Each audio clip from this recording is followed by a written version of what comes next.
there's really not a lot of incentive to get checked, especially when you're told, yeah, go into this room with a little cup, pay a lot of money to then get a result that you don't really understand. And we ended up spending about 6 months talking ourselves out of doing Jack because we were like, surely, again, why would we know better? But ultimately, what we found from interviewing over 50 different experts in the UK, around the world, it's incredibly varied how people understand male reproductive health. And so many men conflate the female factors with theirs. And why would they? Why would they know any other facts about their reproductive health when it's not a core part of curricula, it's not a core part of the medical, like when you go in for a physical, no one says, oh, how's your sperm doing? What we're trying to do is make Jack really approachable and sort of remove that biggest barrier, which I think is fear. You know, we see a problem, surely there's a solution. Lily, hi, and welcome to our podcast. Thank you so much. I'm so glad to be here. Thank you for having me. We're so glad to actually have you here. So, tell us about what you do. Yeah, absolutely. So my name is Lily Elsner. I'm the CEO and co-founder of Jack Fertility, which is the world's first postal sperm test. How did I, of all people, get into sperm? I guess that's what I'm here to talk about. So I started Jack Fertility about 2 years ago with my co-founder, Nick Shipley, and we started it right here in Oxford. So the reason an American is in Oxford is that I came here for my MBA at Said Business School. So 2019, I showed up thinking, from my background in banking, that I would go straight into fintech in London. Yet it was 2019, 6 months into my degree, I got told, go back to your dorm room over in Pembroke College and take all the rest of your classes on Zoom. And meanwhile, Nick, my co-founder, we had met on the first day of the MBA. We became fast friends, really loved working with each other academically, mostly because he was a very patient British man who listened to all of my silly questions about living in the UK. And he had told me he and his wife were expecting a baby on the first, and little did we know that baby would eventually be born on the first day of lockdown. So while I was, complaining about having to sit in my comfortable room on Zoom, he was having to go to the hospital supporting his wife through having their first baby and then having to go home with a brand new baby and figure out how to become parents. And so as time passed, he had deferred the MBA to the following year. I had gotten hired by a local AI drug discovery company here in Oxford, was their head of strategy, and Nick ended up approaching me when he came back from the MBA saying, I actually have a really interesting scientific question for you. And so he asked me why, as he wouldn't call himself this, but he's a fantastic feminist, he's an amazing ally, and his wife was thinking about getting tested for fertility, but when he looked into it, there was nothing for him. And meanwhile, we were popping PCR tests in the post all the time, being able to send in samples of all sorts of bodily fluids. And he was wondering why he couldn't send in a sperm sample for his male fertility test because he couldn't get an appointment in person. So it was amazing how quickly we went from saying, that should exist, to suddenly throwing ourselves into the fertility world, to some might even say arrogant MBA saying, we see a problem, surely there's a solution. And we ended up spending about 6 months talking ourselves out of doing Jack because we were like, surely, again, why would we know better than the medical institution? But ultimately, what we found from interviewing over 50 different experts in the UK, around the world, as well as over 100 individuals. So Nick's background is in fast-moving consumer goods marketing and consumer insights. We basically kept asking men, we were like, why don't you get tested? What do you think about fertility? And often men didn't even know that at least 50% obviously 50% of genetic material is from men, but up to a third of cases of infertility are entirely due to the male factor, and another third are due to a combination of the male and female side. So it's really important for men to get tested, but there's so many barriers to getting an appointment on the NHS, as well as it's almost 2/3 privatized. The fertility industry is almost 2/3 privatized.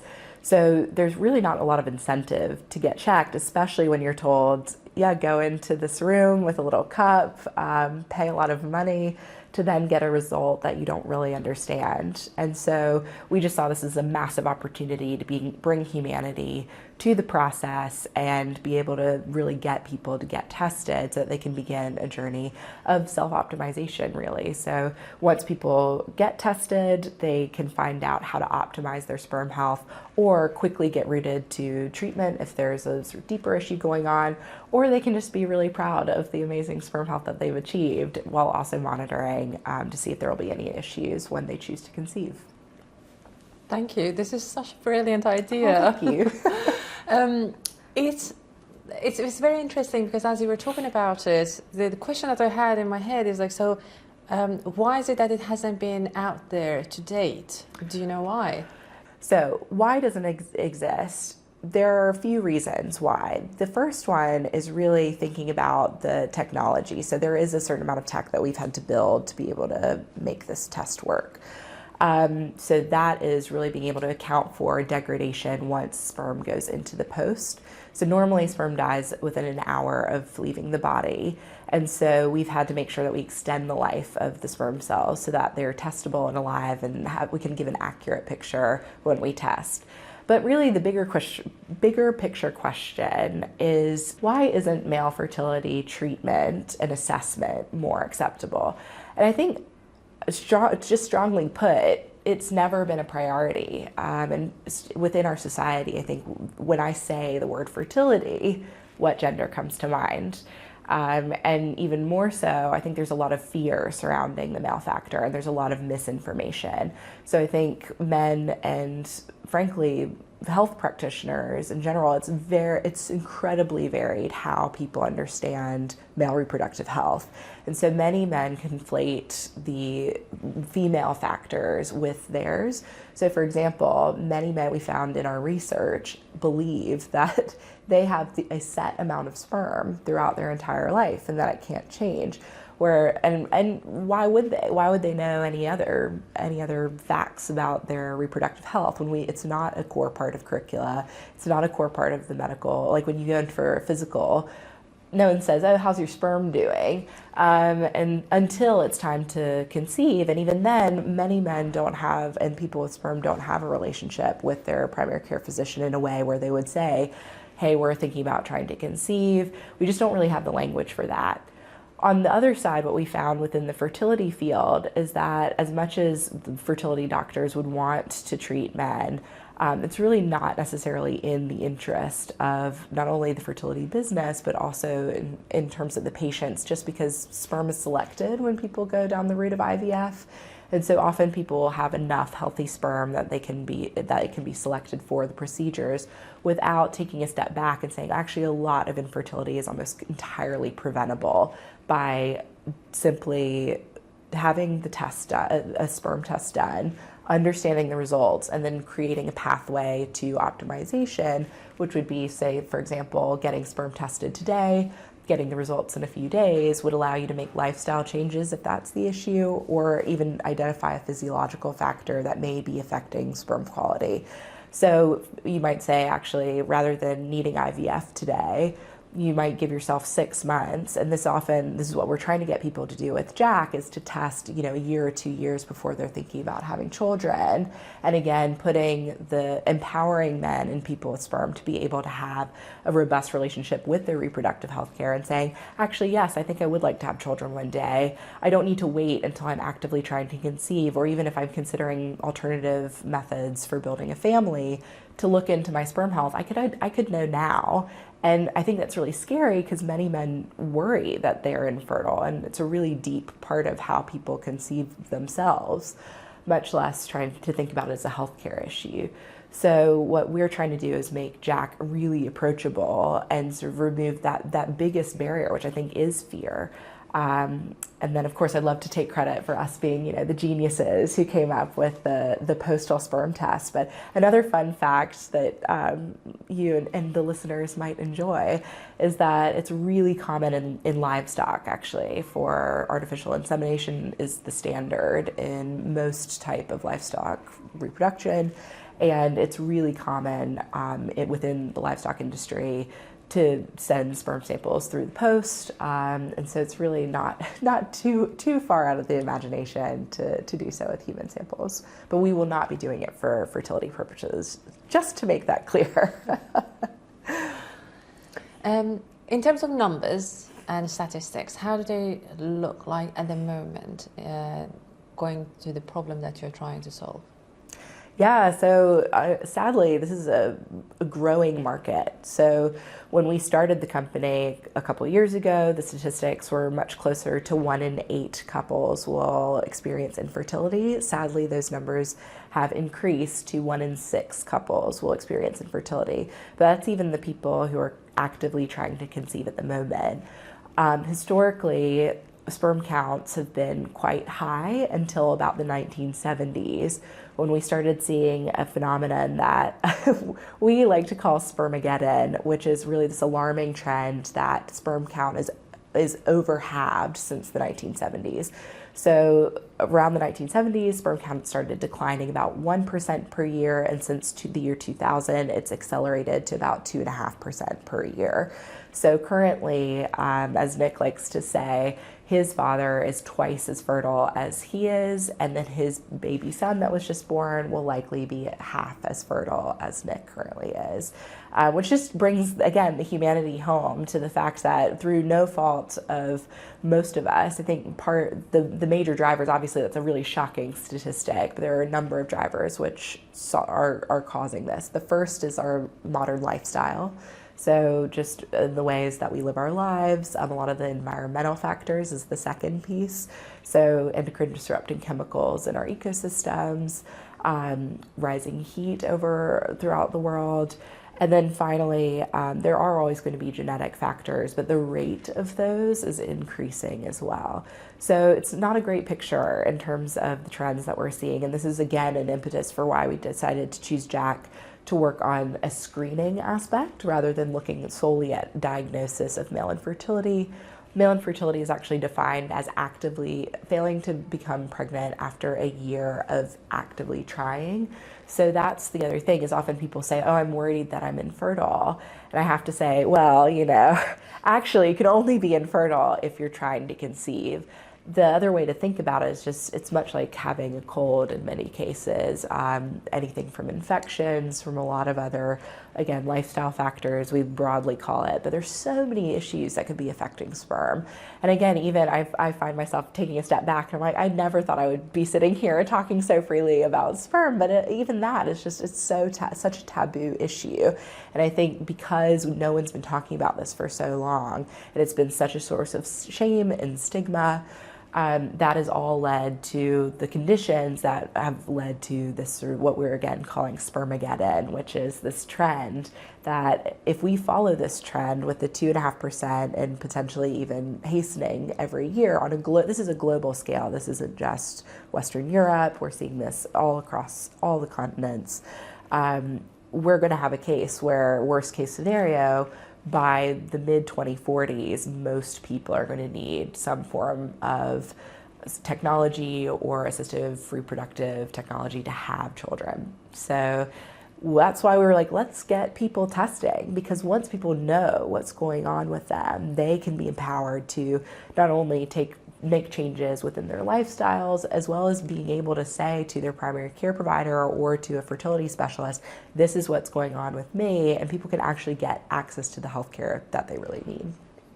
When do you think would be, of course, based on what you know to date, when would be the best time for somebody to actually start using, your product? Is it going to be, would it be is it going to be something that you can use, let's say, years even before you decide to get married, not to get married, years before you want to have children, or is it like a couple of years before, or when would be the best time to actually use it? Yes, thank you for asking. I think one, it's never too early to test. Aside from maybe issues of maybe not testing children, but really after puberty is finished, I think it would be quite empowering for most people to know. I think again that's where fear creeps in of just knowing what the status quo is, because it can raise a lot of issues. But really, I think aspirationally, I would love for people to have a strong relationship with their reproductive health care, get tested, maybe in their early 20s, really start thinking about how their lifestyle and activities and just overall health is affecting their fertility, if that's something that they want to consider. But I think most people do. They want to at least have the option of having children.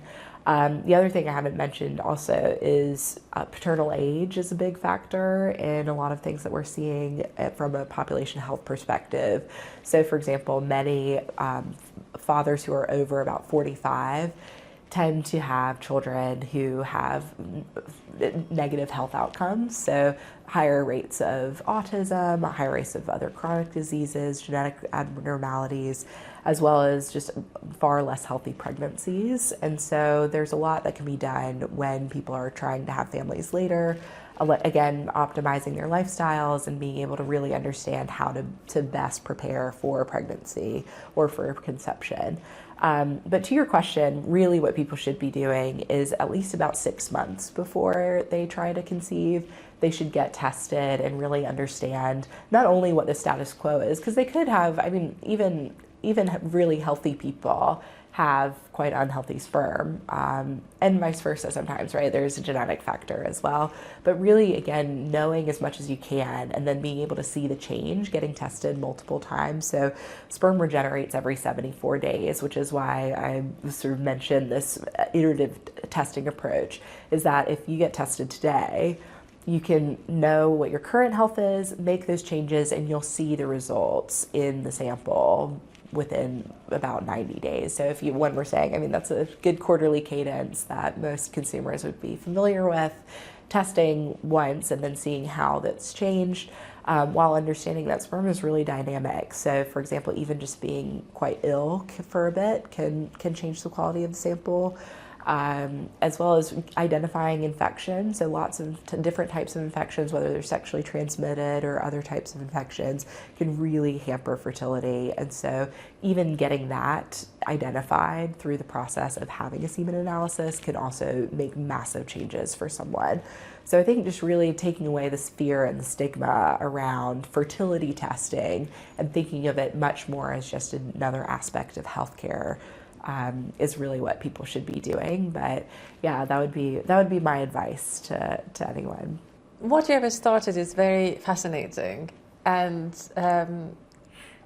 you're tackling a very important issue, and clearly it's fairly new. The question is, how would you raise awareness? Because this is quite new for many people. They don't know even that exists. They don't know even they have that option. So how are you going to raise awareness? And also, what do you think your challenges are going to be on the way to get to the point that we can actually make people aware that this exists, come and use it? Mm-hmm. Thank you so much, first of all, for saying that. It's really validating to hear. But it is, I think it's one of these incredibly painful experiences when people go through infertility. And I'm so appreciative to so many people along this journey of building Jack, they've shared some incredibly painful stories, and really what most people say is that they wish that they could have prevented this. And I think that's one angle, is really to share that it is so preventable, because I think that's one of the major keys. And then I think taking a step back, in the name itself, Jack Fertility, part of why we named it Jack is really because, one, people remembered it. It's a very memorable name. We admit it is a bit cheeky. There's a bit of a double entendre. But really, at the end of the day, what we're trying to do is bring the humanity to this. So having people think not of a medical test or whatever their experience with healthcare is previously. The whole idea of a postal test is that a kit would come to their house. they would be able to create their sample on their own time, whenever that is most convenient for them, and then just pop it in the post box. So what we've heard many times from people is that they didn't want to talk to anyone. They didn't want to necessarily have any human interaction. And frankly, they just wanted it to be easy, which who can fault someone for that? So I think to your question about how to make this more accessible and understandable, part of it is sharing stories. And there are so many really incredible, brave people who have shared their stories about infertility, but I also think on our side, what we're trying to do is tackle the proactive market. So people who are thinking, I'm a biohacker, I have a wearable that tracks so many other aspects of my health. Why not add this as another parameter? And I think a lot of that is around the education and understanding that this is something that's quite easy to wrap your mind around, again, when we strip away all of the various I don't want to say legalese or scientific language, because at the end of the day, healthy sperm reflects a healthy person as a general rule. Or there's so many, we live in such an amazing age of medicine that even some more severe genetic conditions can have all various types of therapies. So again, removing the fear, removing the stigma, and again, it's kind of exciting and leveraging that taboo rather than, hiding or tiptoeing around it, tackling it head on.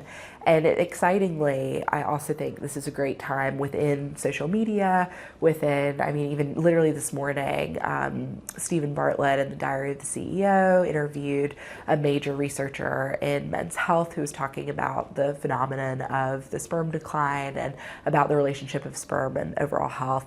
And I think just the more that we talk about it, whether, in social circles, in healthcare circles, in even business circles, and thinking about fertility care at work, which is a whole other can of worms that I won't even get into right now, but really just making sure that people understand their health and are empowered to make the right decisions for them, and hopefully for a positive outcome for everyone. And the key challenges. Oh yes, of course, gosh. I intentionally forgot that. So the key challenges, I think the major thing for us has been, especially building a business without a scientific I say that. We both have relatively scientific backgrounds, but for us, really making sure that the test is accurate, I think has been not necessarily a challenge, but one that we hold ourselves to. And so innovating in that space and making sure that our tech is up to the challenge. I think that's inherent to building a tech-enabled business. Additionally, yes, we're taking on direct-to-consumer market, which I think is a major challenge in just getting people to even be aware of your product, as well as considering buying it and then actually making that all-important purchase decision. I think often when we think about consumer-facing brands, we think about word of mouth as well as paying for marketing campaigns, but that's really our strong suit as a team. So Nick's background, again, being in fast-moving consumer goods, mine being in consumer retail banking. We've seen a lot of different ways to do this well, and we've seen a lot of different ways to do this poorly, but we see this as like a really exciting challenge to be able to actually market something that is so taboo, but also is so impactful to people's lives. So we're lucky enough to have the support of a lot of different accelerators. We're in the Reckitt Benckiser we're in the Reckitt Benckiser arm of Founders Factory, and so they've been incredible in helping us build our growth strategy. And even in Oxford, I happen to be a rowing coach, so we've had an incredible word of mouth around what I don't want to say what I'm up to, but about Jack and about really the innovation that we've done. And so I think taking a step back again about Jack is that this has been built by people for people. And so last fall we did a research study where people from all over central Oxford and even surrounding villages brought samples to our lab in Headington. And we were able to do that modeling our media mix actually by doing an out-of-home campaign, both in sort of traditional ways as well as so again, we love the little cheeky aspect of this. So for example, we put posters in a local cafe's bathrooms over the toilets, and they say, "The future is in your hand." And we actually got a huge amount of traction that way. So Yeah, just really leveraging humor and again, the approachable, making a sort of a taboo and complicated and frankly scary a concept more approachable and understandable. That's how we want aim to win the consumer market on that front.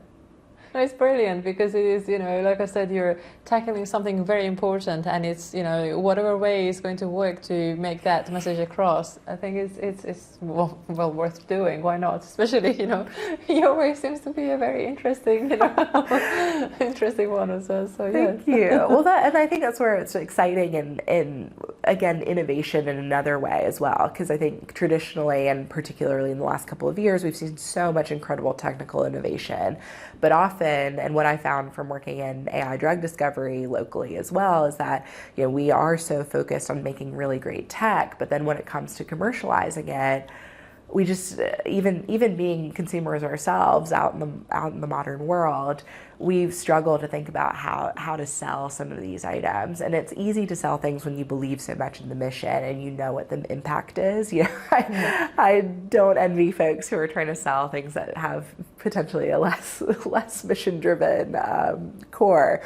But for us, I think that's the other piece why we get through the hard bits, is to really be able to get to that point where we can have the fun. And I think that's one of the biggest things that's lost in a lot of what I've seen in innovation ecosystems. Everyone takes everything so seriously, which is really important to make sure that we're building quality products. But at the same time, I guess being a millennial who grew up with YOLO, I don't want to spend all of this time, not having fun and not having, again, something that's only going to enhance our product. And on the flip side, also taking seriously some of the more areas of more gravity as well. So, for example, this negative results or abnormal results, we don't want to say, oh, ha ha ha, let's make a joke or a pun about that.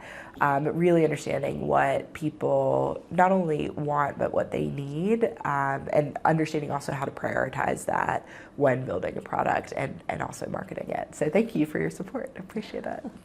One thing that also sprung to mind is that it looks like, because the more you talk about it and the more you explain it, it feels like, you're not only you're tackling, one issue, but also you're helping other scientists as well to benefit from, the results and the outcome of, your studies and what you're getting. So it's actually very fascinating. Have you thought about any other areas that will be benefiting from it? Because I can't think of a few in my head, but then do you have any examples? I know. Well, I'm more curious to hear what you think. Because frankly, yes, from our side, again, we think of testing as a very thin end. We call it the thin end of the wedge. So by enabling testing for people to be able, regardless of where they live, rather than having to get to a fertility clinic, we're imagining that we're opening up possibilities for so many people all over the UK. Ultimately, we'd love to expand to Europe, think about developing nations, and then, of course, my home country of the US. But really what we find exciting is thinking about what can be done in the male reproductive health space, because historically it's just been massively underfunded. There are a number of large-scale studies of male reproductive health, but often they've been from countries where they have different healthcare systems, and there's just so little data on sperm. And as we're discussing, one, it's just so important in the fertility process, which I think it just hasn't gotten enough credit historically. But also, I think that one is there's this really interesting medical and R&D and long-term strategy where being able to make better recommendations, and we have a really robust data strategy on how we can develop a data lake that would allow us to do machine learning, potentially have some pharma effects, but really, again, enabling people to have better healthcare. So even if Jack ends up being the way that men and people with sperm start having a stronger relationship with their health, we're trying to make it, again, our design thesis has always been as easy as possible. So whether it's thinking about supplements or other lifestyle coaching or working into different strategies that already exist in their lifestyle, we just want to make sure that we're helping drive people to better outcomes, again, in a way that is seen as approachable rather than punitive.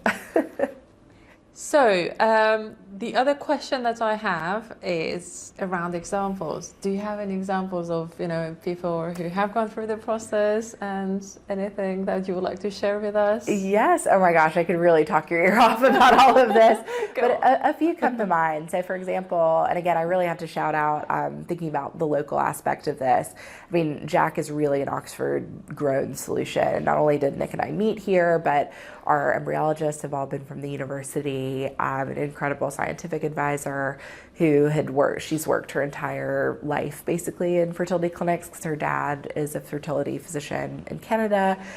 So Miriam Rabar, she's been incredible in helping us grow this from her lived experience of working in fertility clinics. But we were really struck from doing our research study last fall, which primarily was facilitated by actually Common Ground Cafe. So they were the incredible hub for us to be able to have people pick up their kits really discreetly, and then take them home, create their sample, and then bring them to our lab in Headington. So we're a member of the Wood Center for Innovation there and their escalator support program. So we have our own locked little lab where we conduct the semen analysis, and we were able to develop the background tech that enables the postal test. But all of that is to say, through that process of recruiting people, through the posters, through some digital marketing, we ended up working actually with Movember at the university during the month of November. So that was awesome to be able to get, actually, of course, uni students, young men, so different rugby teams, and you name the sport. We had athletes coming to drop off samples to be able to, frankly, compete against each other. But I think those, to share the human stories, for example, a lot of friends who've recently turned 40 wanted to get checked because if they are single, they're thinking about, wanting to know if they've met someone, whether they could have children. Understanding, again, just very curious. Over 90% of the over 100 men who participated in our study were primarily doing the test because they were curious. So even men in their late 40s, early 50s just wanted to know what their current health was. And similarly, at the younger stage, people were really curious to know what their fertility potential was. I think one person comes to mind where he's a biohacker. He does, he always has his Garmin. He always has all these different, he works out twice a day, every day. Was super excited to see how his sperm would change while training for a marathon. And so that was really interesting to see the excitement. Similarly, we had almost half of a physics department lab at the university ended up getting tested again through word of mouth. One person did it, shared that he had done it with his lab, and then all of a sudden we got a lot of signups. And I have it on good authority. There was some competition going on the various parameters, which, I love to see, frankly, even if that's so weird. But again, it goes towards normalizing the conversation. And I think actually also on the sort of more negative, or not necessarily negative, on the abnormality side, we were able to help get a number of people rooted into care for infections that we saw in samples. And they were able to get that treated, whereas they were asymptomatic, so didn't realize that there was something more serious going on. So some really exciting cases just at the beginning of our research. And then of course through the process we've met so many amazing folks who are currently struggling to conceive that we were able to root again towards getting tested, getting the right care for them, which just again on the hard days when you're building an early stage company, you just remember that impact that you're having, and it makes everything else that you're dealing with so much easier. To make Jack Fertility accessible to everyone, and to win globally, what do you need?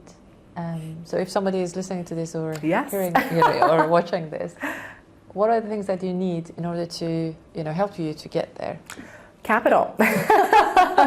Unsurprisingly, it really is funding. I think that's the other learning we've had from this journey is that, for example, Innovate UK has been a major help and champion to us. We've been in their support programs. I got their Young Innovator Award last fall or 2 years ago, which was incredible to help start the business. But I think there's been so much we've learned on the journey, and we again had the benefit of both having done MBAs and really understanding, but that translation of what everyone tells you, and you attend all these amazing startup events, and you folks have fingers on the pulse, and then actually going out there and pitching is an entirely different situation. So what I think, one, just to again share the support, is one, people just being able to talk about this too. I think getting people in the mindset, even if they themselves wouldn't go in person to get tested, just knowing that male fertility testing is a thing and that people should do it, and it's really helpful on their conception journey as well as just preparing for parenthood. But also, especially, it's so stigmatized in especially, I mean, it's definitely stigmatized in the Western cultures, but in non-Western cultures as well, can have pretty dire consequences. And so, again, not necessarily normalizing is always the goal, but again, thinking about discrete ways that people can get tested that wouldn't impact them or raise questions, and really allow people to have that direct relationship with their healthcare, I think is one of the major issues. But really, at the end of the day, it is funding. I think for us, I've been shocked by the lack of funding into male reproductive health care, which we were incubated in Femtech Lab, and I'm a huge proponent of women's health as well. And women's health has historically been massively underfunded. But I found these shocking papers where it just shows how much less male reproductive health care has been funded. And you just think, what is going on? And I think, again, letting people know how important these little cells are in the entire, frankly, future of humanity, and how, frankly, the thing we found is that people want things to be so much more difficult than they actually are. So, for example, I think that it's very trendy at the moment to look at, and very cool, frankly, just cool, that we could develop sperm and egg cells from, for example, stem cells, skin cells. There's so much interesting research going on there. But at the end of the day, there's so much that individuals can do to improve their own reproductive health that sometimes it's just eating better, laying off the booze, improving healthcare. Maybe if there's a physiological issue, getting that treated. We don't necessarily need these super sophisticated interventions to just optimize the health. And it goes back to eating your greens, getting sleep, like so many of these pieces. It just seems to me it's such a human thing to do, right? We're like, no, we'd much rather have this extraordinary pill or some sort of process. And I think we found that in the funding journey as well, is that it's a little almost too understandable and too approachable, that people want something that we always get told, you're not deep tech enough, or you don't have enough IP and all of that. And really for us, it's more about the execution and building a great product that serves a lot of great people, rather than trying to make something too sophisticated. And on the flip side, similarly, from my experience in drug discovery, I think that's a trap that people often fall into there as well, is that we get so focused on identifying really cool molecules that later on in the drug discovery stage, we see that's why they're inaccessible before, because they don't actually work in a live person's body, or something comes up where it's not the appropriate candidate. So yeah, I think that's you opened a bit of a can of worms with that as a funder who's about to go out fundraising. So we're raising our pre-seed round, which also often elicits a lot of giggles for the pun that is unintentional there. But yes, that's really the goal with trying to raise. That's so fascinating. I really hope that you get where you want to, because it's a very important thing that you're doing, and I truly hope that it gets global. Honestly, truly, I do. Thank you so much. I hope so too. But no, I so appreciate you saying that. Thank you. One final question. Sure.